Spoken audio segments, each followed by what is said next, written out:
Why Wavelength?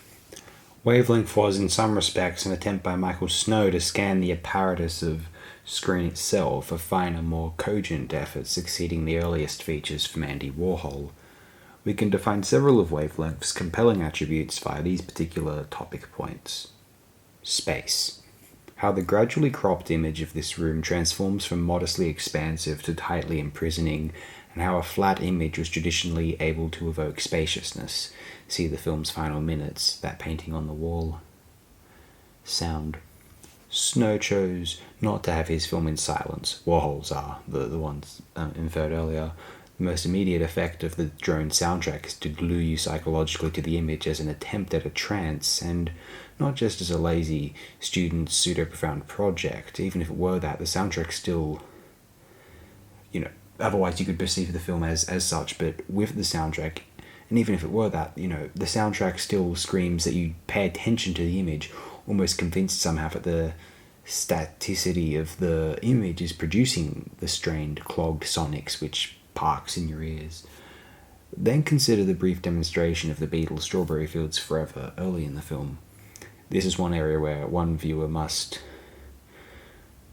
reorient themselves psychologically. This is a classic familiar song now associated with a certain celebrated consensus, although at that time in 1967, indeed the year of that song's initial release, it was the apotheosis of pop modernism.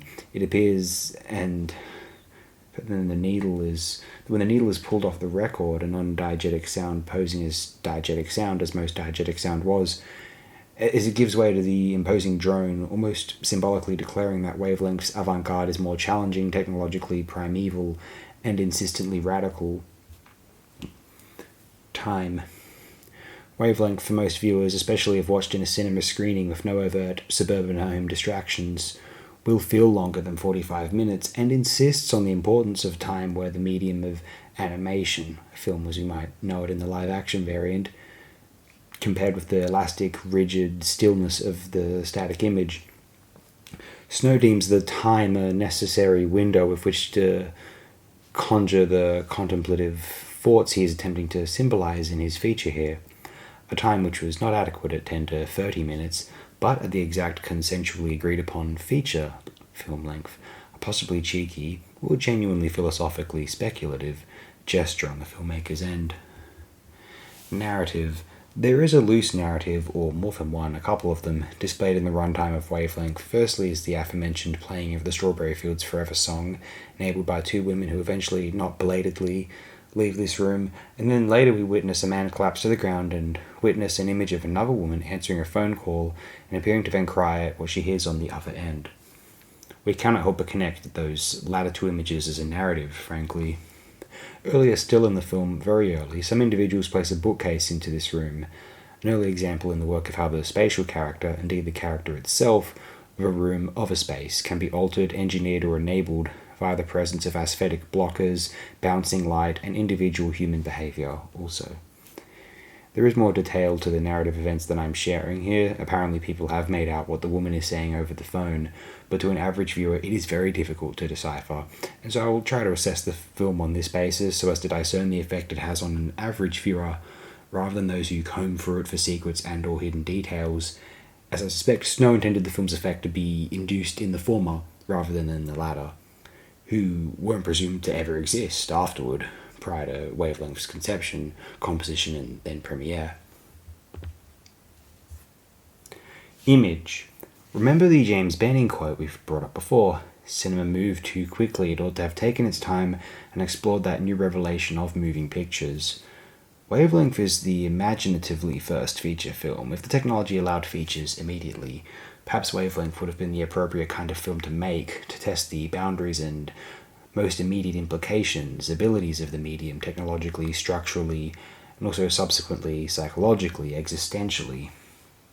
What certain authors have done with more abstract forms of literature or poetry is to enable alchemical imagery via non-literal word associations, to put it really mildly and simply, but to employ repetition is precarious. It can come across as too much of an insular statement in literary or poetic form, but Wavelength's seemingly repetitive focus on the one image, of course the image does change quite drastically as you do note, is a different approach to film image association, more refined or subtle than the basic montage or Kuleshov innovated enforcement of sutured photograms. In solely relying on one space, one seeming take, the associations can collapse in on themselves in order to distill the wide basic array of possibilities unique to 20th century screened animated mediums. We're including live action film photography in the animated bracket, by the way. It is ultimately a category of this wider art form. And screened animated mediums, yet perhaps rarely considered or widely creatively undertaken either. Now, the frame. Consider Huye and Straub's criticisms or observations on how galleries can imprison canvases on their blank gallery walls. Then look at how the room's character shifts based upon the placement of the zoom in the film's runtime. The frame can be perceived, any film's frame, any image's frame, as a shield from what exists outside of the frame at that time within the world occupying that frame. What exists in that frame is the binary universal, an experience never known to us living subjects, yet hopelessly envied. Artists have been engineering images in a hope to change the world or consciousness for centuries now, but the real lived world never lives up to the promises of the frame, the slice, the fragment, the glimpse. Even this mundane subject becomes idealized by the frame of snow here, a view of a bustling, active city, space to breathe, stretch out and listen to music of your friends.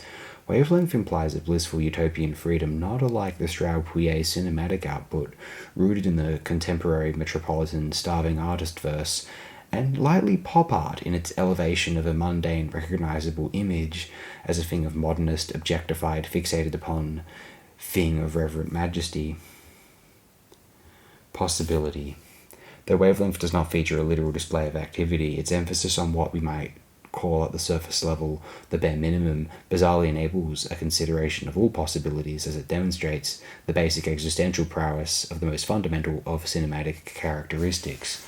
As I've stated above, the factors of space, sound, time, narrative weaving from a viewing audience, images and framing of images are all at the most primordial and intellectually charged, philosophically serious, possibly in Michael Snow's Wavelength.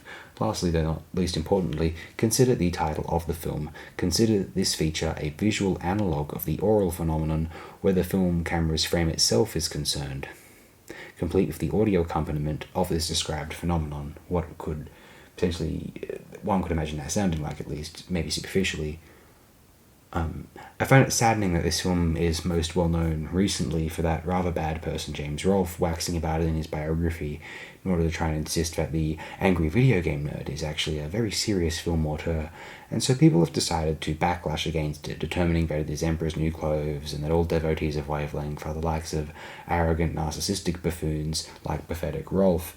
However, consider this please, if someone took the time to place together something as specific, seemingly mundane, and yet bizarrely peculiar and inexplicable as Wavelength, this isn't the haha what if hands-off inactivity of Warhol's empire.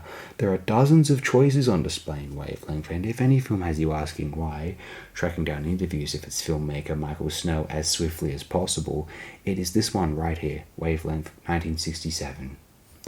Consult Noel Oakeshott for a superior take, if you're so inclined.